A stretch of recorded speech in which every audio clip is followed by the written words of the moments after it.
Nakagagawa na naman ako ng bagong variant na sabon mga ka-BEC. Siguro lahat naman kayo marunong nang gumawa ng sabon. Pero iba po itong variant na ito kasi yung mga sabon nating ginamit, alam na natin mga papaya, mga pipino, ganon. Pero ito po mga ka-BEC ay naiiba po itong sabon na ito. Kaya dapat malaman natin ang paraan at proseso ang pagkagawa ng sabon na ito. Kaya kung gusto ninyong malaman kung paano natin ito gawin, ayan, dito mga ka-BEC, maganda na naman ang papel at ballpen. Dapat mayroon kayong notebook na Sister Sonia BEC, charurot, or kaya anda na ninyo ang pag-share. Mag-share na kaagad ngayon mga ka-BEC at mag-heart naman din po. At mag-comment kung paano ito gawin. Or dapat po mga ka-BEC, pag-comment ninyo, ilagay ninyo yung country or lugar kung saan kayo nanonood ng aking video, charurot. At of course naman mga ka-BEC, dapat mag-follow po kayo sa akin. Dahil pag hindi ko nag-follow, hindi kayo manonotify ni Facebook na may bago na naman akong video na dapat ninyong matutunan yon. At dapat napanood ninyo mga kapamilya, ka-friendship, kaibigan, at mag-anak na sa iba't ibang mga lugar, charuro. Ang variant pala ng sabon na gagamitin natin ay ang oregano or kalabo. Alam naman natin mga ka-BEC, ang bilis ng talagang tutubo ng mga oregano at kalabo sa ating kapaligiran, sa ating mga bahay or kahit sa paso. At ito po talagang oregano mga ka-BEC, dapat hugasan muna natin, hindi ko na pinakita, at dapat patuyuin muna natin at dapat wala po mga tubig-tubig dyan bago natin i-slice. Dapat i-slice natin ng pinong-pino ang oregano mga ka-BEC. Alam ba ninyo mga ka-BEC na ang oregano ay napakaganda yan. Dapat po yung oregano na itinanim niyo, ilagay niyo sa paso, tapos maglagay kayo sa may kwarto, maglagay kayo dyan sa may sala, sa may pintuan. Kasi yung oregano mga ka-BEC ay siya po yung pampatay ng lamok, Diyos ko day.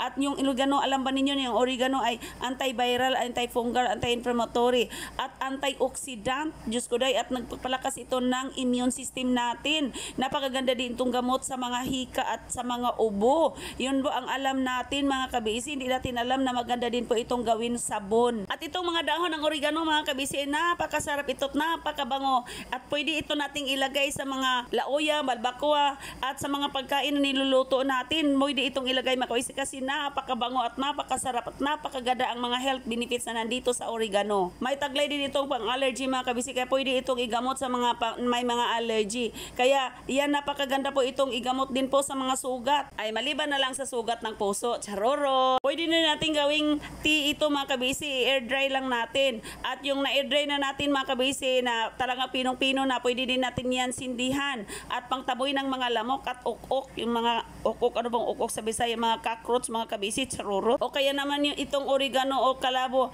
ay tinaguri ang miracle herbs or miracle leaves dahil ito po ang taglay na marami po talagang benefits nito sa ating mga kalusugan at dito sa ating mga katawan, charurot. Itong oregano mga ka-BEC ay napakadali lang kung tutubo ito, kahit maliit na bagay lang ang gamitin mo at tusok mo sa paso, napakadali lang po talagang mabuhay niyan. At kung may marami ka na dyan sa mga paso, ay i-distribute mo sa loob ng inyong bahay or sa labas ng bahay para wala namang makapasok na lamok or mga kung anong mga insekto. Marami kasi ako nilagay na oregano mga ka-BEC, kay si Torkong Bisaya na ang nagtadta doon at naglubok, yung nag-pound dito mga ka-BEC, kasi kailangan nating i-pound para lalabas pa talaga ang totoong katas niya, yung talagang kakang katas niya mga ka-BEC. Kaya dito, nung tapos nang nilubok ni pinahon ni Torkong Bisaya, dito atin nang isalain mga ka-BEC, gamit tayo ng strainer. Dapat po mga ka-BEC, hindi natin isama ang mga pulp niya para naman makinis po yung ating sabon. Yung kanyang katas lang, katas naman pa talaga mga ka-BEC ang kailangan natin dito kasi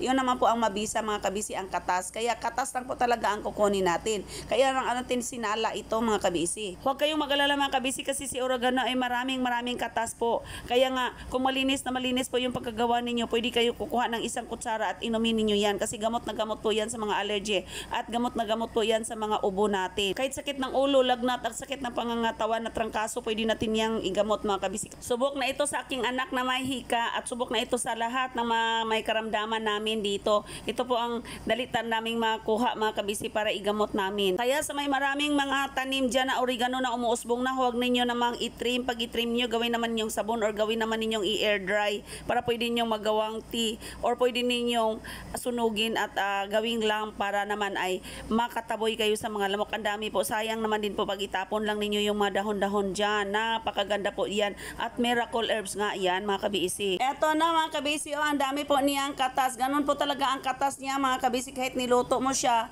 or yung fresh pa talaga na kinuha mo yung katas niya, ganyan po talaga ang katas niya, para lang po talagang ganyan o parang coffee lang po talaga ang kulay. Itabi muna natin ang katas ng oregano mga kabisi at dito tayo sa 1.5 kilo na glycerin or base soup. White ang ginamit ko mga kabisi kasi white ang na-order ko. Ilagay ko itong glycerin na link dito sa baba ng comment section para maka-order din po kayo mga kabisi kung ano pong gusto ninyo pagkagawa po kayo ng mga sabon na tulad nitong oregano. Baka naman may mga tanim ng mga kapitbahay nyo, pwede kayong manghingi, or kung mga katanim ng inyong mga kamag-anak or may tanim po kayo mga kabisi, pwede kayong gagawa ng oregano soup cubes. Basta mga kabisi, para hindi kayo mahirapan maghanap or mag-search kung saan po natin ito bilhin yung ating mga glycerin base soap na white. Pindutin lang ninyo ang link na ilagay ko sa comment section. Bawat piraso pala dyan mga kabisi, may 3 piraso yan, 500 grams po bawat piraso niyang glycerin soap. Kaya 150 grams po ang magamit natin sa ganon pong measurement na may 2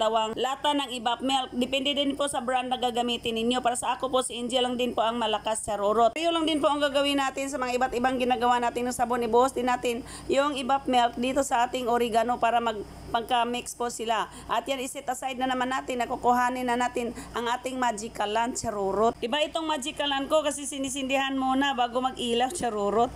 Ayan po mga kabiisi, ilagay na natin ang ating base soap as usual.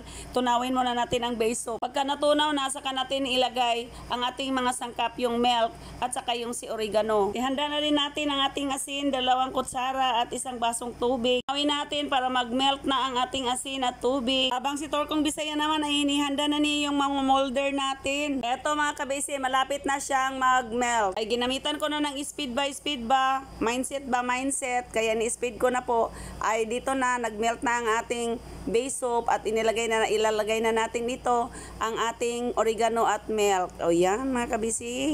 Basta kung gagawa kayo ng sabon, pagka nailagay na kasi ninyo yung sangkap dito sa base soap, huwag na ninyo talagang iwanan, charurot. Huwag ninyong maiwan mga kabisi, bago kayo iiwan ay maglagay muna kayo ng mga comment at mga heart, charurot, at mag-share, charurot. Ganun lang din po yan mga kabisi. Kaya ayan po, dapat na po talaga natin ay mikos-mikosin, hindi pala. Dapat po talaga ay kurawin. Ano ba yung kurawin sa Bisaya? Bisaya yun eh.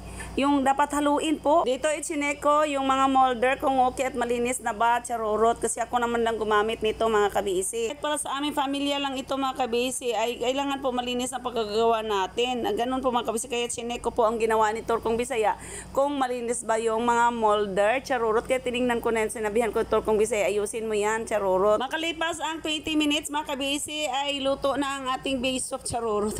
Luto na ang ating sabon, kaya ilagay na natin itong ating asin na may tubig na may asin. Dahan-dahan lang mga kabisi, huwag ibuhos lahat diretso. Dahan-dahan lang po ang pagbuhos natin sa tubig na may asin na may tubig, charurot.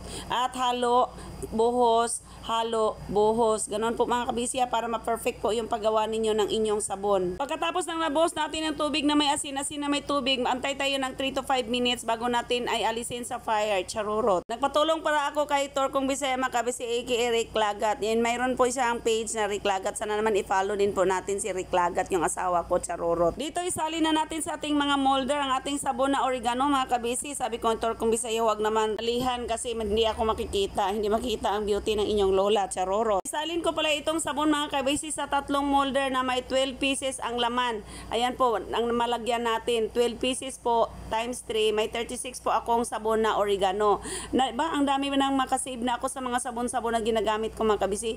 Kaya kayo din po mga kabisi, pwede din kayong magamit at magawa ng sabon para makasave din po kayo at napakaganda pa kasi alam niyo na organic po yung nagawa niyong sabon. Lalo pa pag gagawa kayo ng sabon, yung may mga taglay na health benefits sa mga prutas or mga halaman na makakatulong sa ating kalusugan kalusugan at katawan, charurot. Mabilis lang man tumigas itong sabon mga kaisi. After 4 hours, pwede na natin itong alisin sa molder kasi matigas na po. Matigas pa sa ulo ng mga anak natin at charurot. May isang tao po talaga na nagsabi sa akin na hindi pa daw niya gamitin yung sabon kasi nga daw ay baka naman daw po ay nakakasira ng skin dahil hindi pa daw na at narating ang 90 days. Diyos ko day, noong panahon yun kasi mga chemicals ang ginagamit ninyo. Ito yung base soap lang ang ginamit natin. Ang base soap lang po ang nagpapatigas dyan. Yung base soap nga pwede na natin gawing sabon. Ayan po, ilagay lang natin dyan, inihalo natin. Doon sa mga halaman at prutas na napakaganda sa ating mga kalusugan at ating katawan, charurot. Kaya noon kung nakagawa kayo ng mga sabon na mga chemicalized talaga ay charurot, hindi po yan ganito. At nakita naman nyo paano ko po ginawa at nakitang-kita po ninyo yon.